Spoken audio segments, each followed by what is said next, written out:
la sangre derramada por muchos. Porque esto es mi sangre del nuevo pacto, que por muchos es derramada para remisión de los pecados. Mateo 26, 28. El Señor Jesucristo vivía en aquel momento y estaba sentado a la mesa, y con todo, señalando a la copa llena de rojo vino, dijo: Esto es mi sangre que por muchos es derramada. Esto nos demuestra que no era su intención decir que el vino era literalmente su sangre. Ciertamente ya no es necesario refutar más el burdo dogma carnal de la transustanciación, el cual es obviamente absurdo. Allí estaba el Señor, vivo y sentado a la mesa de la cena, con su sangre en sus venas, y en consecuencia el vino no podía ser literalmente su sangre.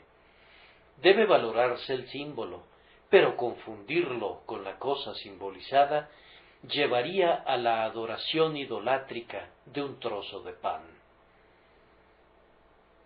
Nuestro Señor habló de su sangre como ya derramada, cuando todavía los clavos no habían atravesado sus manos y sus pies, y la lanza no había perforado su costado.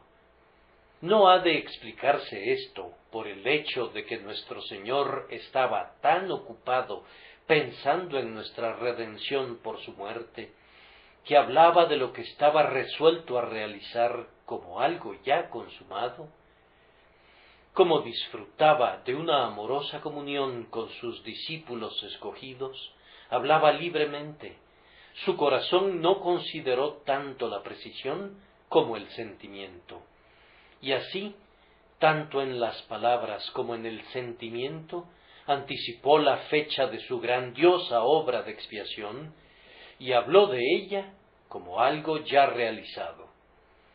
Para explicar el futuro significado de la bendita ordenanza de la Cena del Señor, necesariamente tenía que tratar su muerte como un hecho cumplido, y su completa absorción en su obra hizo que le fuera natural y fácil hacerlo. Él ignora los modos y los tiempos, delante de él su obra. Mediante el uso de tal lenguaje, nuestro Señor también nos muestra la presencia permanente del grandioso sacrificio como un poder y una influencia. Él es el Cordero que fue inmolado desde el principio del mundo y por tanto habla de su sangre como ya derramada. En unas cuantas horas sería derramada literalmente, pero desde largas edades previas, el Señor Dios lo había considerado como algo ya hecho. Con una plena confianza en la grandiosa fianza y sabiendo que nunca se retractaría del perfecto cumplimiento de sus compromisos, el Padre salvó a multitudes en virtud de la futura ofrenda por el pecado. Él tuvo comunión con miríadas de santos basándose en la fuerza de la purificación que sería presentada por el grandioso sumo sacerdote en el cumplimiento del tiempo. ¿Acaso no podía el Padre confiar en su Hijo? Así lo hizo, y mediante ese acto nos dio un gran ejemplo de fe. Dios mismo es verdaderamente el Padre de los fieles, en vista de que Él mismo puso una suprema confianza en Jesús, y con base en lo que Jesús haría después, derramando su alma hasta la muerte, Dios abrió el reino de los cielos para todos los creyentes. ¿Cómo, alma mía, no puedes confiar tú en el sacrificio ahora que ya ha sido presentado? Si su visión anticipada era suficiente para Dios, ¿no es suficiente para ti su consumación? He aquí el Cordero de Dios, que aún antes de morir fue descrito quitando el pecado del mundo. Si esto era válido antes de ir al Calvario, cuán seguramente es válido ahora que ha dicho con absoluta verdad, consumado es. Queridos amigos, voy a predicarles una vez más sobre la piedra angular del Evangelio. Me pregunto cuántas veces lo habré hecho con esta. La doctrina de Cristo crucificado está siempre conmigo. Así como el soldado romano en Pompeya se sostuvo firme en su puesto aun cuando la ciudad estaba siendo destruida, así me sostengo fiel a la verdad de la expiación, aun cuando la Iglesia está siendo enterrada bajo la lluvia de lodo hirviente de la herejía moderna. Todo lo demás puede esperar, pero esta verdad, en particular, debe ser proclamada con un sonido de trueno. Que otros prediquen como quieran, pero este púlpito siempre resonará con la sustitución de Cristo. Lejos esté de mí gloriarme, sino en la cruz de nuestro Señor Jesucristo. Algunos pueden predicar continuamente acerca de Cristo como un ejemplo, y otros pueden disertar perpetuamente sobre su llegada a la gloria. Nosotros predicamos también sobre ambos temas, pero principalmente predicamos a Cristo crucificado, para los judíos ciertamente tropezadero, y para los gentiles locura, mas para los llamados, Cristo poder de Dios y sabiduría de Dios. Tienen ante ustedes una copa llena de vino que Jesús acaba de bendecir y de presentar a sus discípulos. Cuando contemplen sus rojas profundidades, óiganlo hablar de la copa como su sangre, pues de esta manera quiere enseñarnos una solemne lección. Noten, primero, la importancia de la sangre preciosa de Cristo. La vital importancia de la gran verdad de la muerte de Cristo como un sacrificio vicario está expuesta ante nosotros en esta copa, que es el memorial de su sangre derramada por muchos. La sangre representa el sufrimiento, pero va más allá, pues sugiere el sufrimiento hasta la muerte. La vida es su sangre, y cuando la sangre es derramada muy copiosamente, la muerte queda sobreentendida. Recuerden que en la Sagrada Cena se tienen dos emblemas separados, el pan como un emblema del cuerpo, y luego el vino como un símbolo de la sangre, y de esta manera se tiene un cuadro claro de la muerte, puesto que la sangre ha sido separada de la carne. Todas las veces que comiereis este pan y bebiereis esta copa, la muerte del Señor anunciáis. Ambos actos son esenciales. Se les invita a fijar su atención en la muerte de Cristo y únicamente en ella. En el sufrimiento de nuestro Señor hasta la muerte, vemos el ilimitado alcance de su amor. Nadie tiene mayor amor que este, que uno ponga su vida por sus amigos. Jesús no podría amarnos más de lo que lo hizo entregándose a la muerte y muerte de cruz.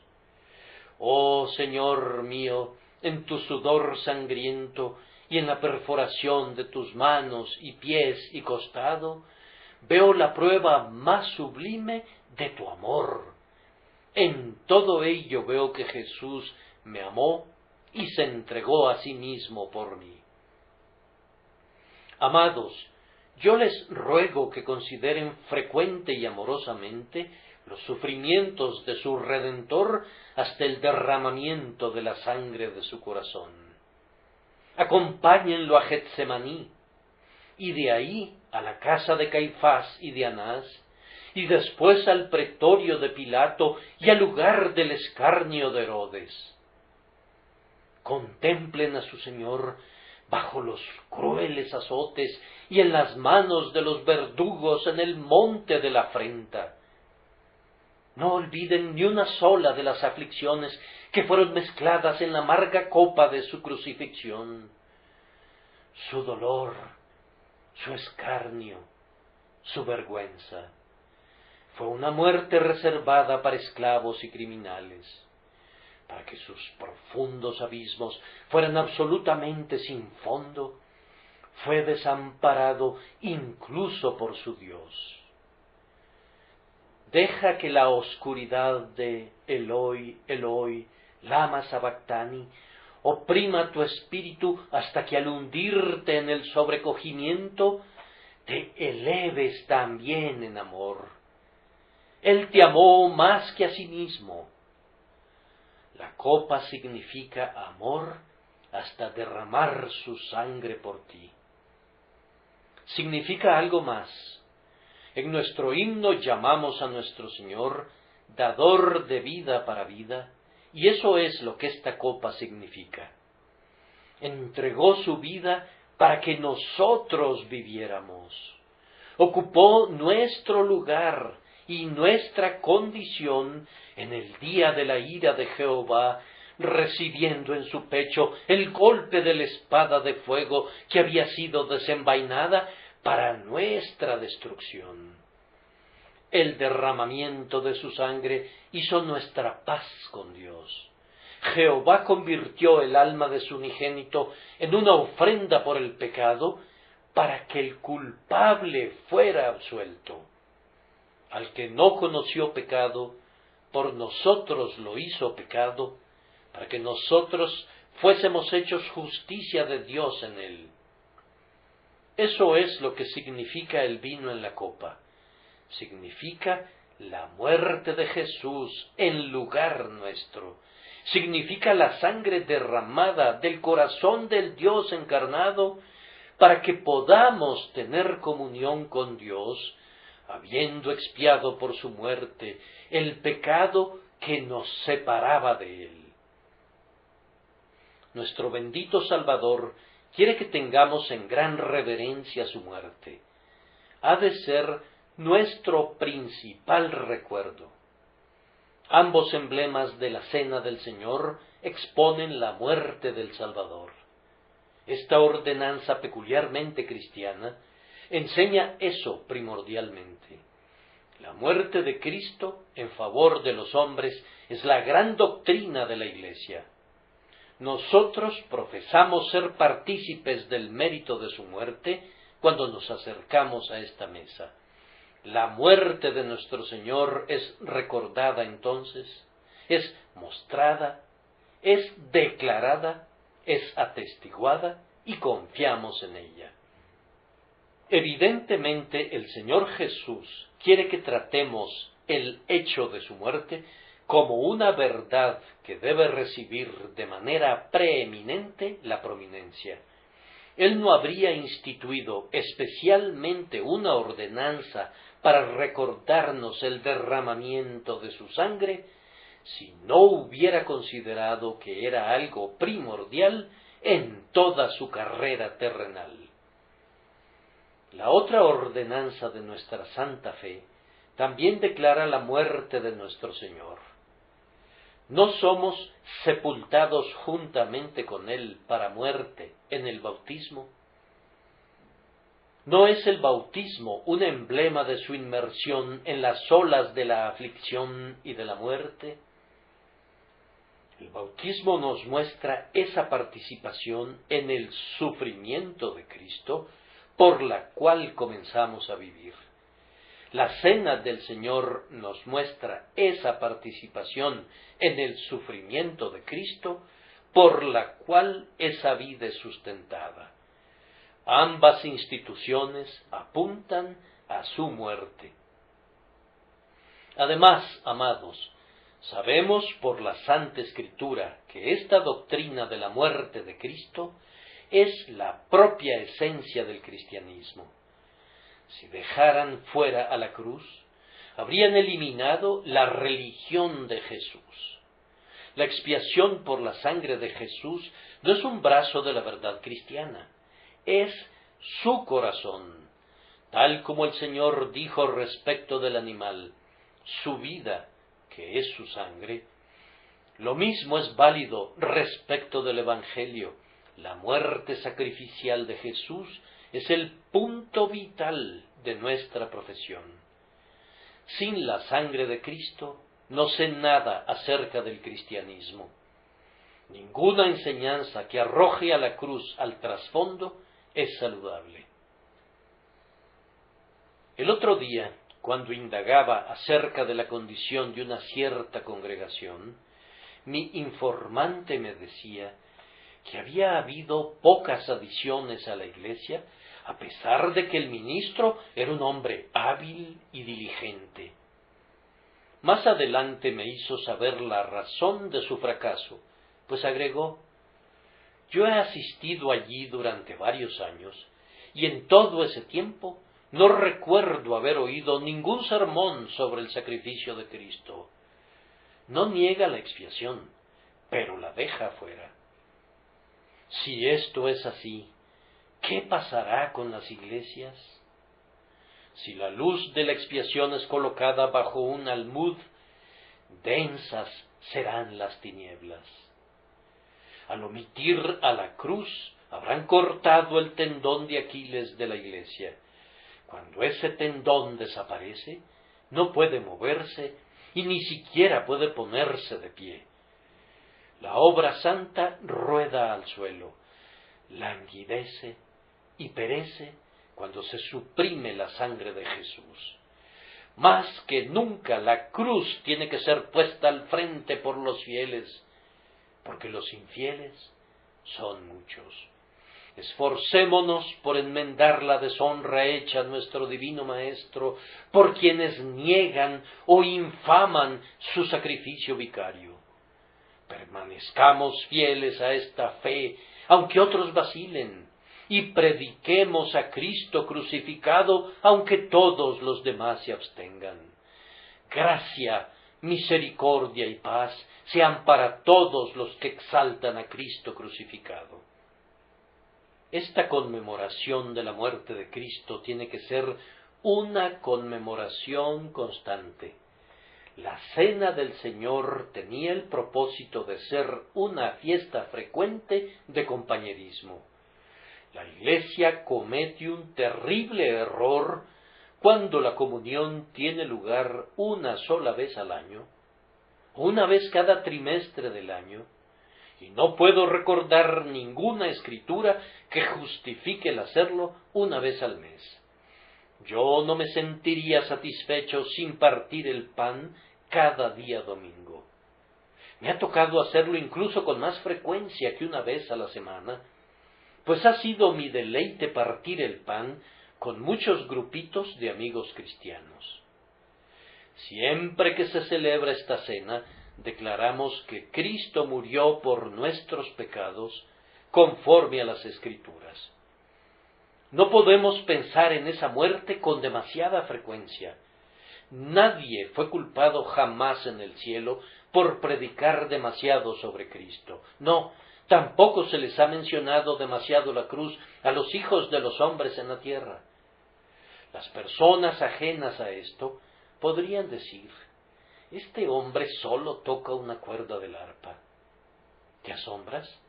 La mente carnal es enemistad contra Dios, y especialmente muestra su odio lanzando improperios contra la cruz. En la perpetua monotonía de la cruz, los santos encuentran una mayor variedad que en todas las demás doctrinas en su conjunto.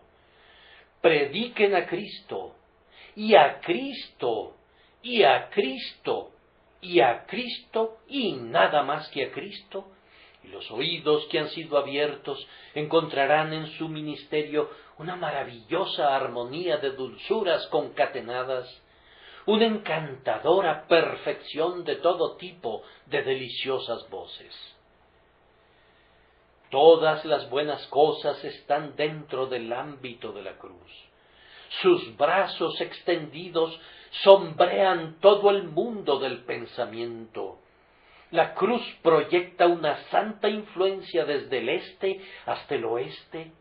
Entre tanto, Su base está plantada en lo profundo de los misterios eternos, y su parte superior atraviesa todas las nubes que cubren la tierra y se alza hasta el trono del Altísimo.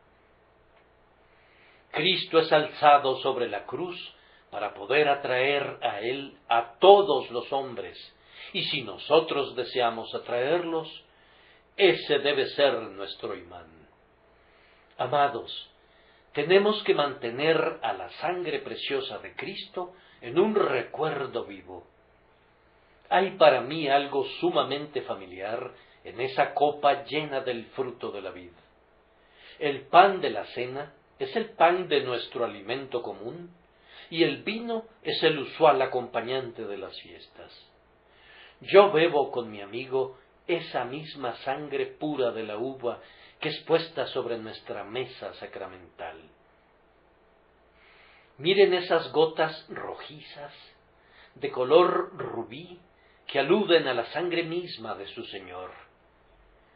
Yo no me hubiera atrevido a inventar ese símbolo, ni ningún hombre salido de un molde mortal se habría aventurado a hacer algo así, para que no pareciera que estaba rebajando esa augusta muerte a nuestro rastrero nivel. Pero en infinita condescendencia, Jesús mismo elige el símbolo, y mientras que por su materialidad ilustra la realidad del sacrificio, por su ordinariez muestra cuán gratuitamente podemos participar de él. Él no quiere que lo conozcamos según la carne y que olvidemos la naturaleza espiritual de sus aflicciones.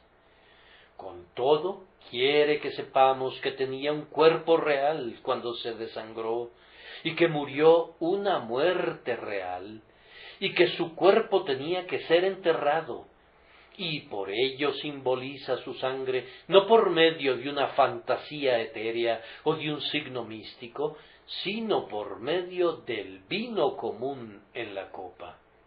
Así quiere alcanzarnos por medio de nuestros ojos y de nuestro gusto, usando dos puertas de nuestra naturaleza que conducen al castillo del corazón, pero que no son el camino usual que usa el rey para ir allá.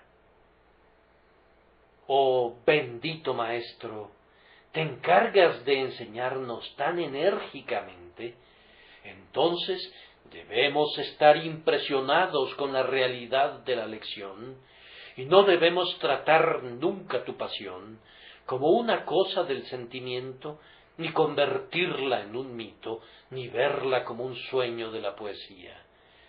Tú serás sumamente real para nosotros en la muerte, como lo es esa copa de la que bebemos. Los amados recuerdos del derramamiento de sangre de nuestro Señor tienen el propósito de ser un memorial personal. No hay cena del Señor a menos que el vino toque los labios y sea recibido en el propio ser del comunicante. Todos deben participar. Él dice: bebed de ella todos. No puedes tomar la cena del Señor por medio de un representante o de un delegado. Cada uno de ustedes debe acercarse a la mesa y debe comer y beber personalmente. Amados, tenemos que entrar en un contacto personal con la muerte de Cristo. Eso es esencial.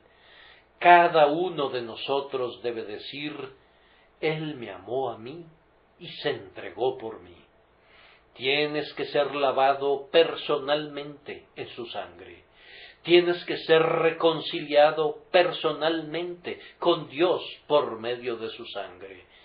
Tienes que tener acceso a Dios personalmente a través de su sangre, y por su sangre tienes que vencer personalmente al enemigo de tu alma.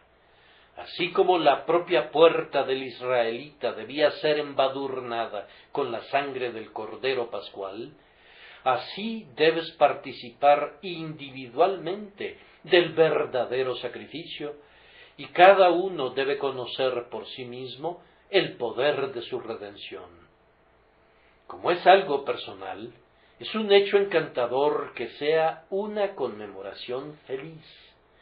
Nuestra conmemoración de Cristo es sancionada con el arrepentimiento, pero también es perfumada con la fe. La Cena del Señor no es una comida fúnebre, sino un festival. Muy apropiadamente la comenzamos con la acción de gracias y la concluimos con un himno. Es llamada por muchos la Eucaristía y la acción de dar gracias. No es un ayuno, sino un festejo.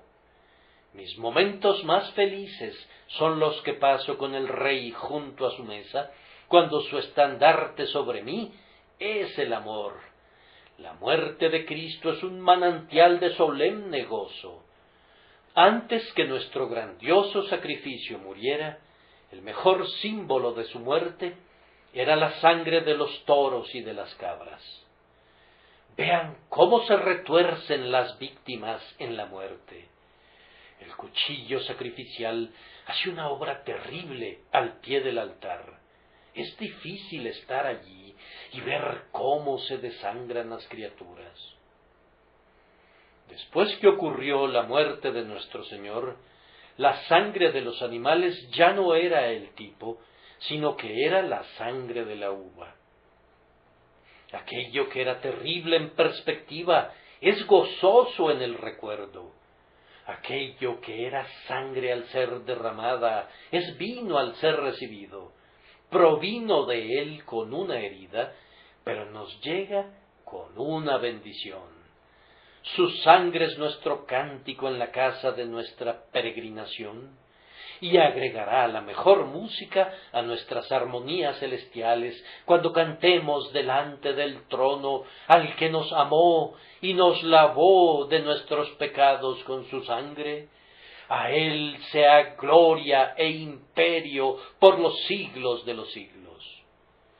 Si nuestro Señor Jesús ha hecho que el recuerdo de su amor sea más dulce que el vino, no nos apartemos de él como si se hubiese convertido en un tema desagradable.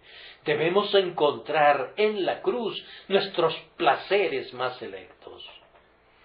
Además, nuestro Salvador quería que sostuviéramos la doctrina de su muerte y del derramamiento de su sangre para la remisión de pecados hasta el final de los tiempos, pues la constituyó como una conmemoración perpetua.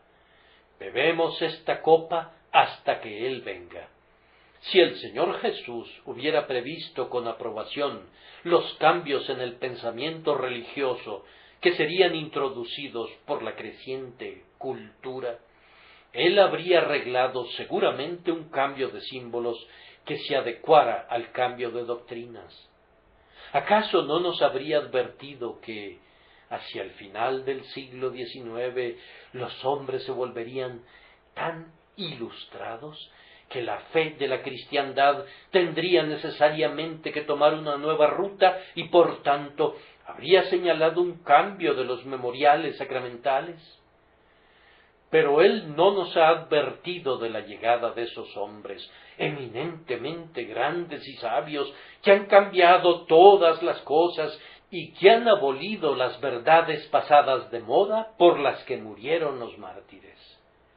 Hermanos, yo no creo en la sabiduría de esos hombres y aborrezco sus cambios.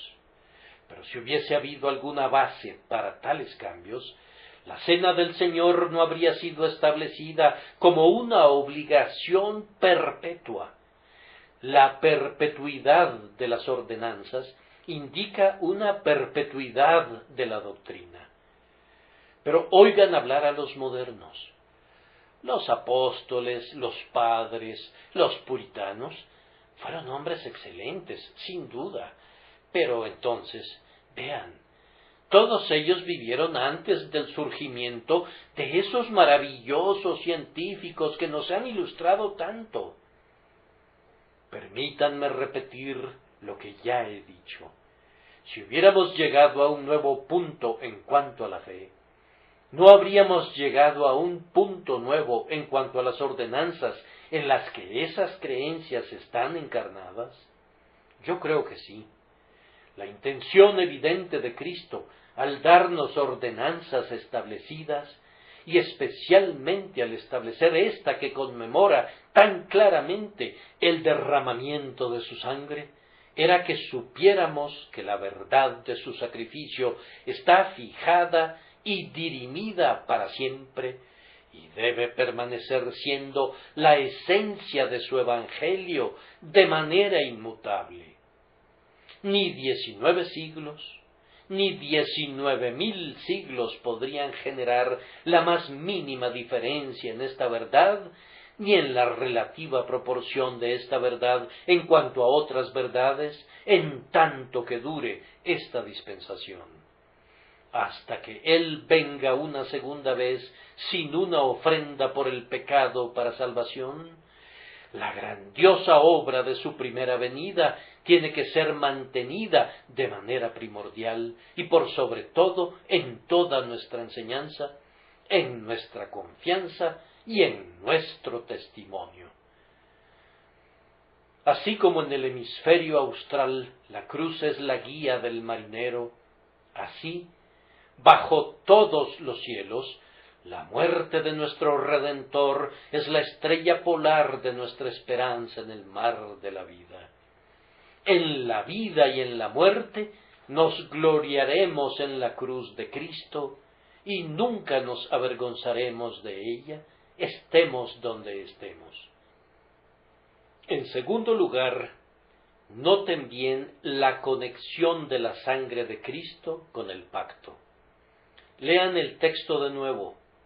Esto es mi sangre del Nuevo Testamento. Una mejor traducción sería, esto es mi sangre del nuevo pacto. ¿Cuál es este pacto? El pacto es el que acabo de leerles en Jeremías 31:33. Este es el pacto que haré con la casa de Israel después de aquellos días, dice Jehová. Daré mi ley en su mente y la escribiré en su corazón, y yo seré a ellos por Dios, y ellos me serán por pueblo. Vean también Jeremías 32:40. Y haré con ellos pacto eterno, que no me volveré atrás de hacerles bien, y pondré mi temor en el corazón de ellos, para que no se aparten de mí. Busquen también en Ezequiel 11:19, y les daré un corazón, y un espíritu nuevo pondré dentro de ellos, y quitaré el corazón de piedra de en medio de su carne, y les daré un corazón de carne. Miren la misma profecía en Ezequiel 36:26. Os daré corazón nuevo, y pondré mi espíritu nuevo dentro de vosotros, y quitaré de vuestra carne el corazón de piedra, y os daré un corazón de carne. ¡Qué magnífica carta magna es esta! El antiguo pacto dice, cumple la ley y vive. El nuevo pacto dice, tú vivirás, y yo te voy a conducir a cumplir mi ley, pues la escribiré en tu corazón. Felices son los hombres que saben que están bajo este pacto. ¿Qué tiene que ver la sangre de Jesucristo con este pacto? Tiene que ver con todo, pues el pacto no hubiera podido realizarse aparte de la sangre de Jesús. La expiación se daba como un hecho en el establecimiento del pacto. Nadie más podía haber estado como nuestro representante para cumplir nuestro lado del pacto, excepto el Señor Jesucristo. E incluso Él solo pudo haber realizado ese pacto gracias al derramamiento de su sangre. En esa copa vemos el emblema de la sangre que hizo posible el pacto. Además, la sangre de Jesús garantiza el pacto. Su muerte ha cumplido el lado humano del pacto y la parte de Dios está asegurada. La estipulación del pacto está cumplida en Cristo y ahora su tenor es la pura promesa. Noten que los yo haré y se hará se suceden en rápida sucesión. Un arreglo de absoluta gracia de parte de Dios para con los indignos hijos de los hombres está ahora en plena acción a través del sacrificio de Cristo. El pacto de gracia, cuando es entendido debidamente, ejerce una bendita influencia sobre las mentes de los hombres conscientes de pecado. El capellán de una cárcel, un querido amigo mío, me contó una vez el sorprendente caso de una conversión en el que un conocimiento del pacto de gracia fue el principal instrumento usado por el Espíritu Santo. Mi amigo tenía bajo su cargo a un hombre sumamente mañoso y brutal. Era singularmente repulsivo, incluso en comparación con otros convictos. Había sido renombrado por su arrojo y por la completa ausencia de todo sentimiento al cometer sus actos de violencia. Creo que había sido llamado el rey de los estranguladores. El capellán le había hablado varias veces, pero no había tenido éxito en obtener respuesta alguna. El hombre estaba ásperamente en contra de toda instrucción. Finalmente expresó un deseo por un cierto libro, pero como no estaba disponible en la biblioteca, el capellán le señaló la Biblia que estaba colocada en su celda y le preguntó: ¿has leído alguna vez ese libro? El hombre no respondió, pero miró al capellán como si quisiera matarlo. El capellán repitió la pregunta amablemente, con la seguridad de que descubriría que valía la pena leerlo. Amigo, replicó el convicto, no harías esa pregunta si supieras quién soy. ¿Qué tengo yo que ver con un libro de esa clase? El capellán le dijo que conocía muy bien su carácter y que por esa razón le recomendaba la Biblia como el libro que sería apropiado para su caso. No me haría ningún bien, exclamó, pues soy completamente insensible. Cerrando su puño, golpeó la puerta de hierro de la celda y dijo: mi corazón es tan duro como este hierro, no hay nada en ningún libro que me pudiera tocar jamás. Bien, dijo el capellán, tú necesitas un nuevo corazón. ¿Leíste alguna vez algo sobre el pacto de gracia? A lo cual el hombre respondió malhumoradamente, preguntando qué quería decir con esas palabras. Mi amigo replicó: escucha estas palabras: os daré corazón nuevo y pondré espíritu nuevo dentro de vosotros. Las palabras dejaron al hombre sumido en el asombro hasta donde le era posible. Pidió que el capellán le encontrara ese pasaje en la Biblia. Leyó las palabras una y otra vez, y cuando el capellán vino a visitarlo al día siguiente, la fiera salvaje había sido domada. Oh, amigo, le dijo, nunca soñé con una promesa así. Nunca creí posible que Dios hablara así a los hombres. Si Él me diera un nuevo corazón, sería un milagro de la misericordia, y con todo, yo pienso, dijo, que Él va a obrar ese milagro en mí, pues la propia esperanza de una nueva naturaleza está comenzando a tocarme como nunca antes fui tocado. Ese hombre se volvió de modales amables, obediente a la autoridad y semejante a un niño en espíritu. Aunque mi amigo ya no tenga el optimismo que una vez albergó acerca de la conversión de criminales, cree, sin embargo, que ningún observador podría haber cuestionado la naturaleza genuina de la obra, y sin embargo, el único instrumento fue la doctrina del pacto. Mi corazón rebelde no se ve conmovido por el hecho de que Dios me manda hacer esto o aquello.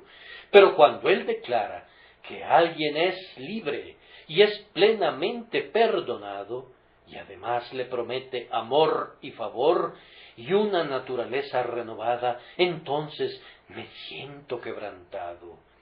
¿Cómo puedo rebelarme contra alguien que realiza tales maravillas en mí y que diseña tan grandes cosas para mí? Disuelto por su bondad me postro en tierra y lloro alabando la misericordia encontrada. Cuán amada y preciosa se vuelve la sangre de Cristo, puesto que es la sangre del pacto eterno. Al pertenecer a este bendito pacto, adoramos a partir de entonces la plenitud de esa gracia que, a costa de la más preciosa de todas las vidas, ha hecho este arreglo para hombres indignos. Tal vez ustedes me pregunten, ¿por qué nuestros traductores usaron la palabra testamento en nuestra versión autorizada? Ellos, en este caso, no fueron tan sabios como suelen serlo, pues de las dos palabras, pacto es la que mejor traduce al original.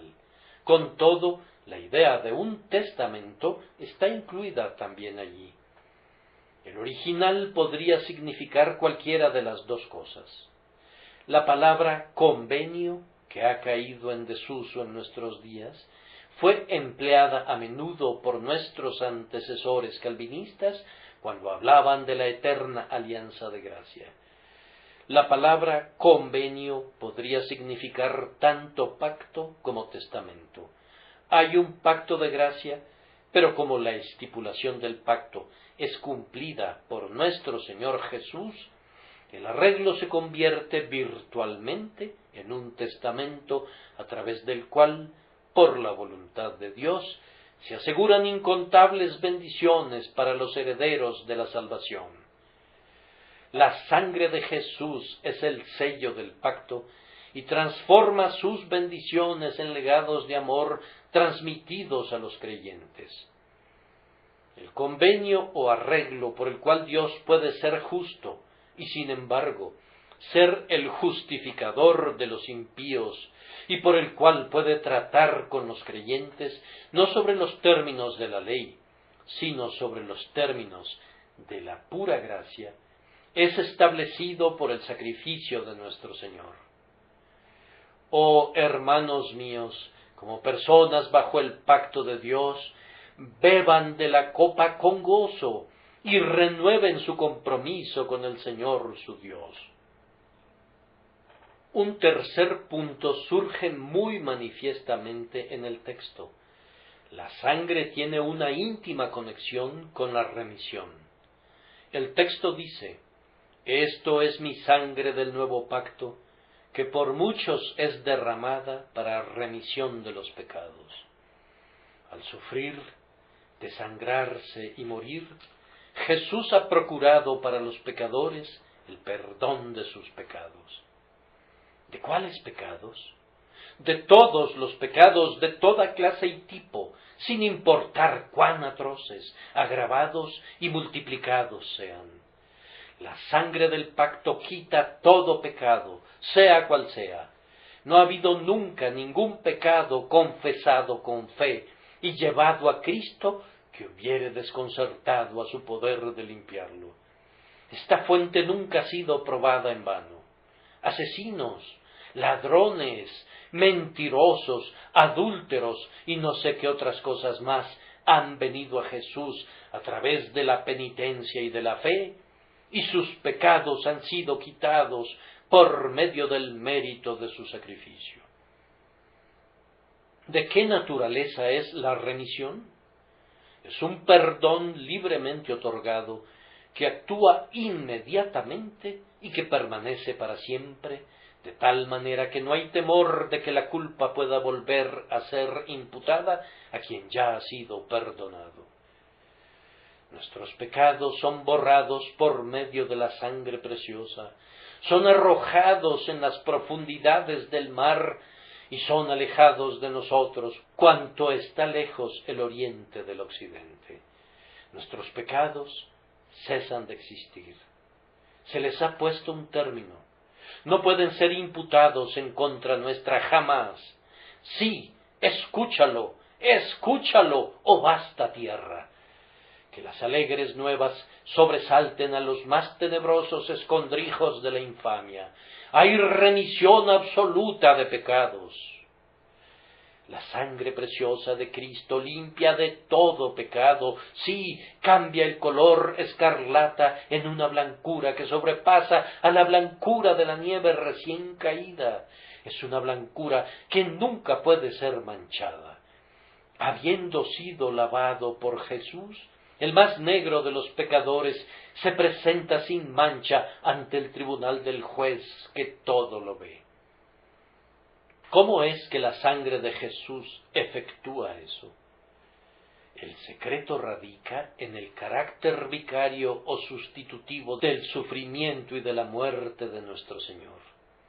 Gracias a que Él estuvo en nuestro lugar, la justicia de Dios es vindicada y la amenaza de la ley es cumplida.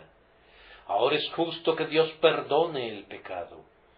Que Cristo sufriera el castigo del pecado humano en lugar de los hombres ha hecho que el gobierno moral de Dios sea perfecto en justicia, ha puesto una base para la paz de la conciencia y ha convertido al pecado en algo inmensurablemente odioso, aunque su castigo no recaiga en el creyente. Ese es el gran secreto. Esas son las nuevas celestiales, ese es el evangelio de salvación, que por medio de la sangre de Jesús el pecado es quitado con justicia. Oh, cuánto ama mi propia alma esa verdad, por eso la divulgo en términos inconfundibles.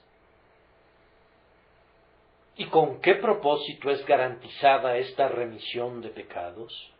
Hermanos míos, si la remisión de los pecados fuera un fin en sí misma, sería un propósito noble y valdría la pena predicarla cada día de nuestras vidas, pero el asunto no termina allí. Nos equivocaríamos si pensáramos que el perdón de los pecados es el propósito definitivo de Dios.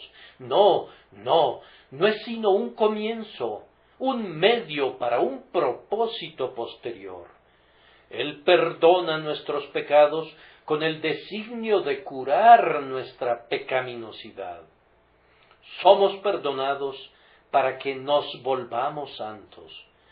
Dios perdona el pecado para purificar al pecador. Si no hubiera tenido como meta tu santidad, no hubiera habido una necesidad tan imperativa de una expiación. Pero para inculcar en ti la culpa del pecado, para hacerte sentir el mal que el pecado ha obrado, para hacerte saber tu obligación para con el amor divino, el Señor no te ha perdonado sin un sacrificio. ¡Ah! ¡Qué sacrificio! Él tiene por objetivo la muerte de tu pecaminosidad y que a partir de entonces lo ames y le sirvas y crucifiques a las lascivias que crucificaron a tu Señor. El Señor tiene por objetivo formar en ti la semejanza de su amado Hijo. Jesús te ha salvado por su abnegada obediencia a la justicia, para que tú pudieras entregar tu alma entera a Dios y para que estuvieras dispuesto a morir en defensa del reino del amor y la verdad. La muerte de Cristo por ti te compromete a estar muerto al pecado, para que por su resurrección de los muertos tú puedas resucitar a una vida nueva y así te vuelvas como tu Señor. El perdón por la sangre tiene ese objetivo. ¿Captas el pensamiento?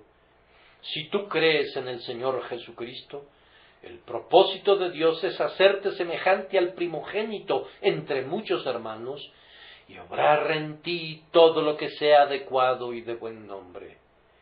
Pero eso no es todo. tiene el designio adicional de llevarte a una eterna comunión con Él mismo.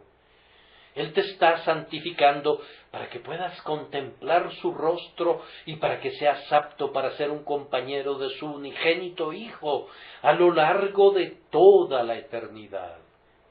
Tú has de ser el compañero escogido y amado del Señor de amor. Él tiene un trono para ti, una mansión y una corona para ti y una inmortalidad de tan inconcebible gloria y bienaventuranza que si tú te formaras aun la más lejana idea de ella, ninguna manzana de oro de la tierra te apartaría de perseguir el premio de tu supremo llamamiento. Oh, estar por siempre con el Señor. Yo soy incapaz de alcanzar la altura de este grandioso argumento. Vean, hermanos míos, a qué los destina la sangre de su Señor.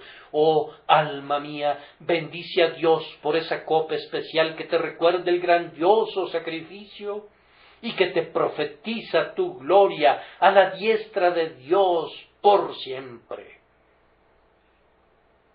No puedo olvidar notar, para concluir, la conexión de la sangre con los hombres. En el texto se nos informa que esta sangre es derramada por muchos para remisión de los pecados. Regocijémonos en grado sumo en esa gran palabra, muchos. La sangre de Cristo no fue derramada solamente por el puñado de apóstoles. Había solo 11 de ellos que realmente participaron de la sangre simbolizada por la copa. El Salvador no dice, esto es mi sangre derramada por ustedes, los 11 favorecidos, sino que dice, por muchos es derramada. Jesús no murió únicamente por los clérigos. Yo recuerdo haber leído en la vida de Martín Lutero, que vio en una iglesia católica un cuadro del Papa y de cardenales y de obispos y de sacerdotes y de monjes y de frailes, todos ellos viajando a bordo de un barco. Todos iban a salvo, cada uno de ellos. En cuanto al laicado, pobres infelices, luchaban en el mar y muchos de ellos se ahogaban. Sólo se salvaban aquellos para quienes los buenos hombres que iban en el barco eran tan amables de extenderles una cuerda o una tabla. Esa no es la enseñanza de nuestro Señor. Su sangre es derramada por muchos y no por unos cuantos. Él no es el Cristo de una casta o de una clase, sino el Cristo de todas las condiciones de hombres. Su sangre es derramada por muchos pecadores para que sus pecados puedan ser remitidos. Los que estaban en el aposento alto eran todos judíos, pero el Señor Jesucristo les dijo, mi sangre es derramada por muchos, para hacerles ver que Él no murió solo por la simiente de Abraham, sino por todas las razas de hombres que moran sobre la faz de la tierra, derramada por muchos. Sus ojos, no lo dudo, miraban a estas islas lejanas y a las vastas tierras ubicadas más allá del mar occidental. Pensaba en África y en India y en la tierra de Sinim. Una multitud que nadie puede contar alegraba los ojos del Redentor que veían previsoramente y anticipaban todos los acontecimientos. Él hablaba con un gozoso énfasis cuando dijo, por muchos es derramada para remisión de los pecados. Crean en los inmensurables resultados de la redención. Siempre que estemos haciendo arreglos para la predicación de esta sangre preciosa, hagámoslos a gran escala. La mansión del amor debe ser edificada para una gran familia. No debemos cantar diciendo, Nosotros somos un jardín amurallado. Mantengamos los muros muy firmes y seguros. Esperemos ver que grandes números entren en el sagrado recinto. Todavía tenemos que abrirnos paso a la derecha y a la izquierda. Las masas han de ser compelidas a entrar. Esta sangre es derramada por muchos. Un grupo de media docena de convertidos nos alegra mucho, y así debería ser. Pero, anhelamos tener 6,000 convertidos de inmediato. ¿Por qué no? Esta sangre es derramada por muchos. Echemos la gran red al mar. Ustedes, jóvenes, prediquen el Evangelio en las calles de esta populosa ciudad, pues está destinado para muchos. Los que van de puerta en puerta no piensen que pueden ser demasiado optimistas, puesto que la sangre de su Salvador es derramada por muchos, y los muchos de Cristo son una gran cantidad. Es derramada por todos los que han de creer en Él, derramada por ti, pecador, si confías en Él ahora. Si confiesas tu pecado y confías en Cristo, ten la certeza de que Jesús murió en tu lugar y en tu condición. Es derramada por muchos, de tal manera que ningún hombre ni ninguna mujer confiarán en Él en vano, jamás, ni descubrirán que la expiación es insuficiente para ellos.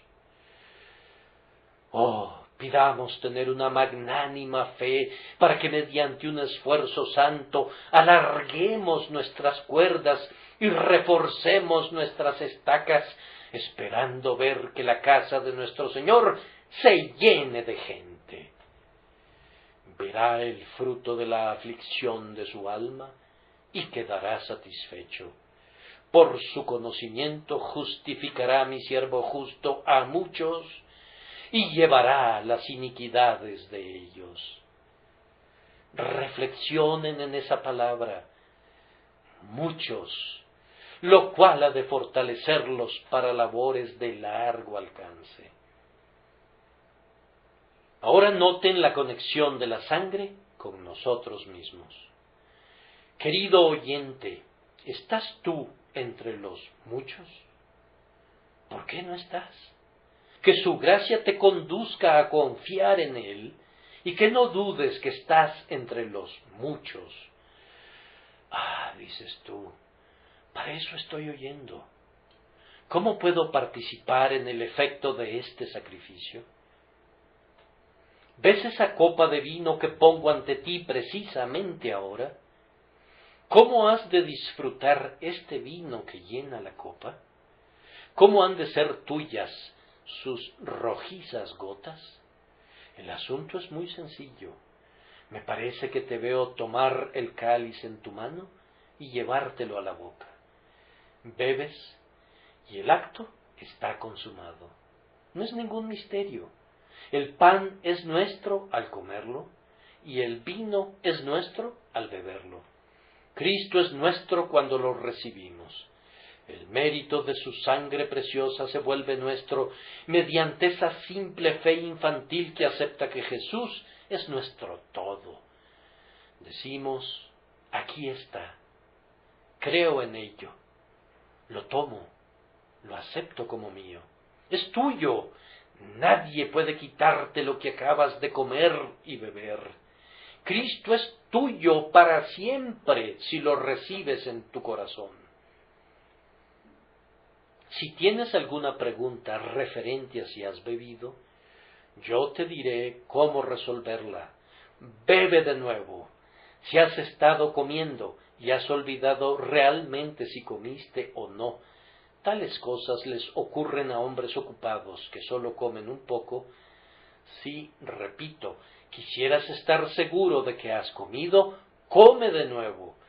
Si quieres tener la seguridad de que has creído en Jesús, cree de nuevo. Siempre que tengas alguna duda acerca de si Cristo es tuyo, apodérate de Él. A mí me gusta comenzar de nuevo. Con frecuencia encuentro que la mejor forma de seguir adelante es regresar a mi primera fe en Jesús, y como pecador renovar mi confianza en mi Salvador. Oh, dice el diablo, tú eres un predicador del Evangelio, pero tú mismo no lo conoces. Antes yo solía argumentar con el acusador, pero ni lo merece, ni es nada provechoso para nuestro propio corazón. Nosotros no podemos ni convertir ni convencer al diablo. Es mejor referirlo a nuestro Señor. Cuando el diablo me dice que no soy un santo, yo respondo, bien, ¿qué soy entonces? Un pecador, responde él. Bien, tú también lo eres. Ah, dice él, tú estarás perdido. No, digo yo, la razón por la que no estaré perdido es que Jesucristo vino al mundo para salvar a los pecadores y por tanto yo confío en que Él me salve. Eso es lo que Martín Lutero llama cortarle la cabeza al diablo con su propia espada, y es el mejor camino que puedes seguir. Dices, si yo tomo para mí a Cristo como un hombre toma una copa y bebe sus contenidos, ¿soy salvo? Sí, lo eres. ¿Cómo puedo saberlo? Lo sabes porque Dios dice que así es. El que cree en el Hijo tiene vida eterna. Si bien no sentía una palpitación de esa vida, no la sentía al principio, con todo yo creía que la tenía simplemente debido al argumento de la confirmación divina. Desde mi conversión he sentido las pulsaciones de una vida más fuerte y vital que la vida del joven más vigoroso que haya corrido jamás sin cansancio. Pero hay momentos en los que no es así. Justo ahora yo siento la vida celestial saltando gozosamente dentro de mí. Pero cuando no la siento, me apoyo en esto. Dios ha dicho, el que cree en el Hijo tiene vida eterna. Las palabras de Dios contra todos mis sentimientos. ¿Podría sufrir un ataque de desfallecimiento? Y mis circunstancias podrían afectar mi corazón, así como este clima cálido afecta mi cuerpo y me hace sentir embotado y soñoliento. Pero esto no deja sin ningún efecto a la palabra de Dios. Yo regreso al libro y creo en la límpida palabra del Señor. El que cree en el Hijo tiene vida eterna. Eso me basta. Creo y por tanto vivo. Nuestra experiencia interior es una excelente evidencia corroborativa, pero el testimonio de Dios es el mejor fundamento que nuestra confianza pudiera tener. Recuerdo una historia sobre William Dawson, a quien nuestros amigos wesleyanos solían llamar Billy Dawson, uno de los mejores predicadores que haya subido jamás a un púlpito. En una ocasión eligió como su texto, por medio de él se os anuncia perdón de pecados. Cuando hubo anunciado su texto, se dejó caer sobre el piso del púlpito de tal manera que no se le podía ver, y sólo se oía una voz que decía, no por medio del hombre en el púlpito, él está fuera de la vista, sino del hombre en el libro. El hombre descrito en el libro es el hombre por medio de quien les es predicado a ustedes el perdón de los pecados. Ustedes y yo y todos los demás nos ocultamos y les predico la remisión de los pecados únicamente a través de Jesús. Quisiera cantar con los niños, nada sino la sangre de Jesús. Cierren sus ojos a todas las cosas excepto a la cruz. Jesús murió y resucitó y fue al cielo, y toda la esperanza de ustedes ha de ir con él. Vamos, querido oyente, toma a Jesús mediante un claro acto de fe esta mañana. Que Dios, el Espíritu Santo, te constriña a hacerlo, para que luego prosigas tu camino regocijándote. Que así sea en el nombre de Jesús.